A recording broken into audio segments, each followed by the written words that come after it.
Hi guys, welcome to my YouTube channel news views infotainment. अगर आपको हमारे videos पसंद आते हैं तो लाइक, शेयर, कमेंट और सब्सक्राइब ज़रूर करें और हर नए वीडियो के नोटिफिकेशन के लिए बेल आइकन दबाना ना भूलें। Thank you. इकोनॉमी की बुनियाद पर लड़ी जाएंगी और डिफेंस की साइड से ज्यादा इकोनॉमी को स्टेबल करना हर मुल्क की प्रायोरिटी बननी चाहिए। लेकिन पाकिस्तान में कुछ उल्टा ही नजर आ रहा है। ऐसा नजर आ रहा है कि जैसे तमाम बाकी काम सियासत हो जाए, तहरीकें चलाना हो जाए, अजीबोगरीब से बातें करना हो जाए अवाम के सामने, वो सारी चीजें तो अहमियत की हामिल हैं। लेकिन जो अहमियत की हामिल नहीं है वो चीज है जो सबसे ज्यादा अहमियत की हामिल होनी चाहिए, यानी इकोनॉमी, मुईशत। मुल्क की मुईशत का जरा हाल ये देख लीजिए कि इसहाक डार साहब के अलावा ऐसा लगता ही नहीं कि मुल्क के अंदर कोई काबिल शख्सियत बैठी है जो कि फेडरल मिनिस्टर फॉर फाइनेंस बनने के काबिल है। इसलिए क्योंकि 50 से ज्यादा कमिटीज को हेड कर रहे थे इसहाक डार साहब। इसहाक डार साहब अदालत की वजह से, या ये कह लीजिए कि अदालत की वजह से अदालत तक पहुंच गए, कुछ समझ नहीं आई, रिजाइन हुआ। रिजाइन के बाद उनका पोर्टफोलियो उनसे ले लिया गया। पोर्टफोलियो के बाद अब फाइनेंस मिनिस्ट्री सन्नाटे में है। ऐसा लगता है कि जैसे फाइनेंस मिनिस्ट्री की तरफ किसी का ध्यान नहीं है, इसलिए क्योंकि फाइनेंस मिनिस्ट्री एक इंतहाई अहमियत की हामिल मिनिस्ट्री है। इसका मिनिस्टर होना इंतहाई अहमियत का हामिल है ताकि वो डे टू डे कामों को, पार्लियामेंट्री कामों को और साथ ही साथ स्पेशल इकोनॉमिक इश्यूज को देख सके। लेकिन मुईशत का यहाँ हाल ये देख लीजिए कि मिनिस्ट्री अजीबो गरीब से तरीके से 3 लोगों में बट कर रह गई। अब 3 लोग इस तरह से कि एक जगह तो special assistant to PM on revenue Haroon Akhtar sahab tax matters को देख रहे हैं, वो सिर्फ और सिर्फ टैक्स की चीजों को देख रहे हैं। दूसरी तरफ पार्लियामेंट्री अफेयर्स को देखने के लिए बलीगुर रहमान साहब उसको देख रहे हैं, और तीसरी तरफ जहां हम मिफ्ता इस्माइल साहब को देखते हैं वो स्पेशल इकोनॉमिक इश्यूज, यानी खास कुछ चीदा ऐसे इश्यूज हैं मुईशत के, उनको देख रहे हैं, यानी स्पेशलाइज्ड इश्यूज को। अजीब बात यह है कि कुछ अर्से पहले एमएनए राना अफजाल खान साहब को यह बोला गया था, यह कहा गया था कि उनको फाइनेंस मिनिस्टर लगाया जाए, स्टेट मिनिस्टर लगाया जाए, जिस तरीके से मरियम औरंगजेब साहिबा हैं। परवेज रशीद साहब के जाने के बाद हम लोगों को फेडरल मिनिस्टर तो नहीं लेकिन कम से कम स्टेट मिनिस्टर जरूर मिली ताकि वो बेसिक कामों को देख सके। राना अफजाल साहब के बारे में ये कहा गया और ये भी कहा गया कि 4 से 6 लोगों की तकरीबन कमेटी बनाई जाए। वो कमेटी राना अफजाल साहब को और हुकूमत को मदद कर पाए मुआशी पेचीदगियों के हवाले से और साथ ही साथ उन चैलेंजेस के हवाले से जिससे पाकिस्तान को आने वाले वक्तों में निबर्द आजमा होना है। लेकिन अजीबोगरीब बात यह कि प्राइम मिनिस्टर के टेबल पे पड़ी हुई, मेज पे पड़ी हुई ये चीज अब तक अप्रूव नहीं हो पा रही। और अप्रूव हो भी कैसे? शाहिद खान अब्बासी साहब क्या नवाज शरीफ साहब की आशीर्वाद के बगैर इतना बड़ा डिसीजन ले सकते हैं? आखिर इसहाक डार साहब नवाज शरीफ साहब के समधी थे और जाहिर सी बात है अगर समधी को हटा के किसी को लगाना है तो ये एक बड़े चैलेंज से कम ना होगा। लेकिन वो प्रपोजल भी मौजूद था कि finance minister, federal finance minister लगाया जाए, लेकिन वो प्रपोजल भी अभी तक मेज पर पड़ा है। शायद धूल मिट्टी जमा हो गई हो, लेकिन प्राइम मिनिस्टर साहब की नजर उस तक नहीं गई होगी। अगर ऐसा ही रहा नाज़रीन तो क्या पाकिस्तान की इकोनॉमी और पाकिस्तान की मुईशत जो इस वक्त शदीद खसारे से 2-4 है, जो इस वक्त इस नहज पे है कि पाकिस्तान के बड़े बड़े इकोनॉमिस्ट का कहना है कि पाकिस्तान डिफॉल्ट कर सकता है, उसको कोई संभालने आएगा या नहीं? फाइनेंस का ऊंट किस करवट बैठेगा, इस हवाले से बात करेंगे और मैं अपने पैनल का तारुफ भी करवाऊंगी, लेकिन एक ब्रेक के बाद। हमारा तिजारती खसारा देख लीजिए, हमने आगे लोन्स वापस करने, उनको देख लीजिए, हमारा फिस्कल डेफिसिट होता है वो देख लीजिए, अभी हम लोगों ने सूद वापस करना है वो देख लीजिए। तो लगता नहीं है कि वो दावे जो इसहाक डार साहब करते थे कि जी इकोनॉमी को मैंने सही कर दिया और अब इकोनॉमी नहीं फॉल्टर करेगी, ये भी डॉलर ने भी हमें बता दिया कितनी इकोनॉमी फॉल्टर कर सकती है। ये हो क्या रहा है? और इसहाक डार साहब जब चले गए हैं तो उन्हें रिप्लेस क्यों नहीं कर रहे? देखिए निका, एक तो पहली बात है जो मैं समझ नहीं पा रहा हूँ कि मईशत का ताल्लुक है 21 करोड़ पाकिस्तानी आवाम से। जो अशराफिया है, जो हमारे सियासतदान हैं, उनका मईशत से कोई ताल्लुक नहीं है।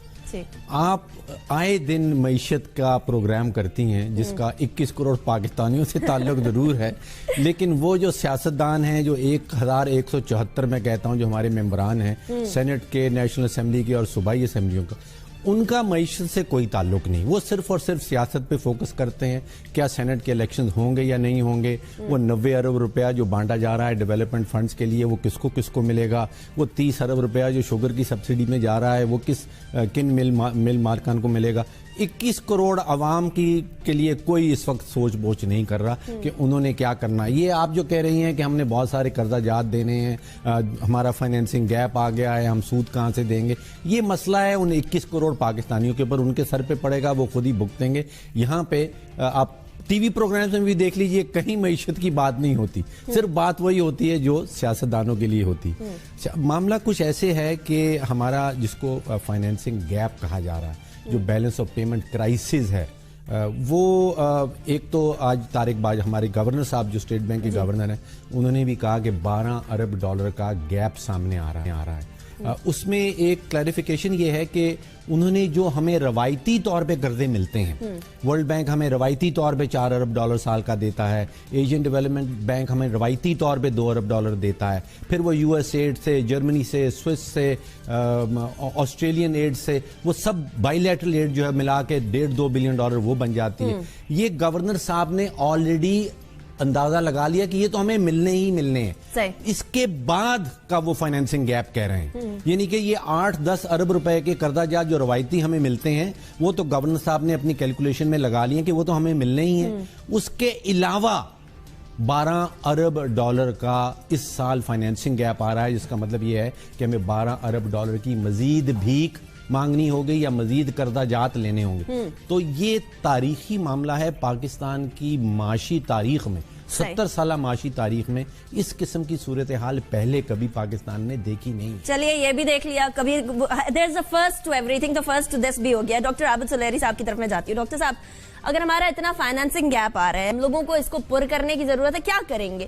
यानी अब कुछ और चीज गिरवी रख देंगे? मोटरवे के हवाले से हम लोगों ने जो जिस तरह गिरवी रखा, उसके बाद फिर बात आती है कि अब क्या क्या रखेंगे? एट दी एंड तो अवाम ही बच जाएंगे, बच्चे बच्चे को गिरवी रखने वाली बात आ जाएगी। फिर देखिए, इस वक्त अगर इकॉनमी को देखा जाए, to give the credit where it's due, Dar sahab ने कम से कम उसको वो ऑक्सीजन लगा के मसनूई तनफ्फुस से उसको कोमा में रखा हुआ था। ना तो उससे वो ज्यादा डिटीरियोरेट हुआ, ना उससे बेहतर हुआ, बल्कि अगर आप फिगर्स को देखें तो 2013 के मुकाबले में यकीनी तौर पे आपको मैक्रो इंडिकेटर्स में बेहतरी नजर आ रही थी। यकीनन उनके जो मैथड्स थे उसको बेहतर करने वाले, वो स्टेबल नहीं थे, और उसकी वजह से स्टेबिलिटी नहीं थी, सस्टेनेबिलिटी भी नहीं थी। यानी अगर आपके पास वो आ रहा है करंट अकाउंट डेफिसिट और बैलेंस ऑफ पेमेंट का क्राइसिस आ रहा है, तो आपने महंगे दामों बॉन्ड्स बेच दिए। कुछ और इश्यूज जब आ रहे थे, फिस्कल डेफिसिट को फिगर को नीचे दिखाना था, तो उसमें जो सूबों की तरफ से सरप्लस था वो डाल दिया। तो उन्होंने कुछ ना कुछ नंबर गेम करके सिचुएशन को स्टेबल रखा हुआ था। और शायद यहाँ पे ये कहना भी मुनासिब होगा कि अगर अभी तक वो चल रहे होते तो आपको ये क्राइसिस सुनने में ना आता। ये सारा क्राइसिस इलेक्शन के बाद आपको सुनने में नजर आता, जैसा कि हमें मुशर्रफ, ये गुब्बारा तब फटता जब अगली हुकूमत आ जाती, जैसा कि शौकत अजीज साहब के जाने के बाद क्राइसिस एकदम से आया, या जैसे पीपल्स पार्टी की हुकूमत के बाद एकदम से क्राइसिस आया। तो ये क्राइसिस भी PMLN हुकूमत अगर उसको दोबारा बनाने का मौका मिलता तो शायद उस वक्त भी नहीं आता, या अगर कोई नई हुकूमत आती तो वो कहते। अब आज की सूरत हाल में ये हुआ कि देखिए, इकॉनमी जो है इसकी पोलिटिकल इकॉनमी भी है, और इसमें स्पेकुलेशंस बहुत ज्यादा मैटर कर रही होती हैं। जो गवर्नर स्टेट बैंक की जो स्टेटमेंट थी, वो मेरा ख्याल है उन्होंने हफीज पाशा साहब के बयान के जवाब में दी, जबकि परसों हफीज पाशा साहब ने SDPI का ही एक इकॉनमी ऑफ टुमारो इवेंट था लाहौर में, जिसपे उन्होंने कहा कि $35 बिलियन के करीब जो होगा वो चाहिए होगा अगले 12 से 18 महीने में। तो गवर्नर साहब ने समझा होगा, नहीं 35 नहीं है, देखिए गवर्नर साहब ने ये कहा कि 35 नहीं है, तकरीबन 12 के करीब होगा। अब अगर एक इंडिपेंडेंट इकोनॉमिस्ट 35 कह रहे हैं, गवर्नर स्टेट बैंक 12 कह रहे हैं, तो मेरा ख्याल है अगर हम उसमें कोई मिडिल वे भी लें तो आपको कम से कम 15 से 20 बिलियन डॉलर का गैप जो है अगले एक साल 20-25 तो बनता है ना डॉक्टर साहब, अगले एक साल में वो हो रहा होगा। और उसकी वजूहत है, उसकी वजह यह है कि जो करंट आपका इस वक्त चल रहा है माली साल, उसमें 2-3 चीजें सिरे से शुमार नहीं की गई बजट में डेफिसिट निकालते वक्त। उसमें सर्कुलर डेट जो था उसको शामिल नहीं किया गया, उसमें जो आपको अपने एक्सपोर्टर्स को रिबेट्स और रिफंड्स जो देने थे उसको शामिल नहीं किया गया, उसमें यह चीज शामिल नहीं की गई कि in the run up to election, और अब कल की सेनेट में ब्रीफिंग के बाद लग रहा है कि इलेक्शन भी हो जाएंगे, तो अगर इलेक्शन होंगे तो वफाकी हुकूमत और सूबाई हुकूमतें अपने अपने तौर पे स्पेंडिंग भी करेंगी, सही, और वो स्पेंडिंग जो है वो उनके बजट से एक्सीड करेगी। वो वाला गैप कहीं नहीं उसमें लिखा गया था। उसमें जो आपके अनफोर्सिन एक्सपेंसेस आ जाते हैं, जैसे इस्लामाबाद में धरने को रोकने के लिए जो लंबे चौड़े एक्सपेंसेस हुए, सिक्योरिटी एक्सपेंसेस, वो कहीं नहीं लिखे गए। और उसमें यह नहीं लिखा गया कि अब लोड शेडिंग का खात्मा तो हो गया, लेकिन बिजली की जो कास्ट ऑफ प्रोडक्शन है, अगर बिजली महंगी कर दी गई तो यकीनन ये बैकफायर कर जाएगी। इलेक्शन से पहले बिजली भी आपकी महंगी नहीं होगी, सब्सिडाइज करनी पड़ेगी। तो ये सारे वो एक्सपेंसेस हैं जो कि अभी अकाउंट फॉर नहीं हुए थे। और अगर अकाउंट फॉर होने लगे तो इकोनॉमी की जो अभी स्टेट नजर आ रही है उससे भी डिटेरियोरेट। मेरा ख्याल है कि गवर्नर साहब इन चीजों को भी ऐड करके एक रियलिस्टिक सा वो देने की कोशिश कर रहे हैं। ठीक।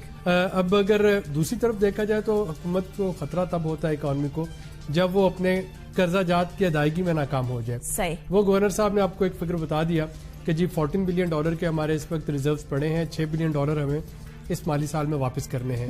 तो इस सेट के जिस तरह से वो बैलेंस ऑफ पेमेंट क्राइसिस नहीं लग रहा। ठीक। इस वक्त जो इशू इस वक्त आ रहा है वो ये है कि आज के दिन का जो करंट अकाउंट डेफिसिट है वो पिछले साल के इस महीने से डबल हो गया है। सही। आज आपका करंट अकाउंट डेफिसिट जो है 6.4% ऑफ जीडीपी है। पिछले साल के अगर आप नवंबर दिसंबर को देखें तो वो 3.3 या 3.4% था। सही। तो ऑलरेडी हम उस पर डबल हो गए हैं और ये अभी 6 महीने हुए हैं इस इक्तिसादी साल के।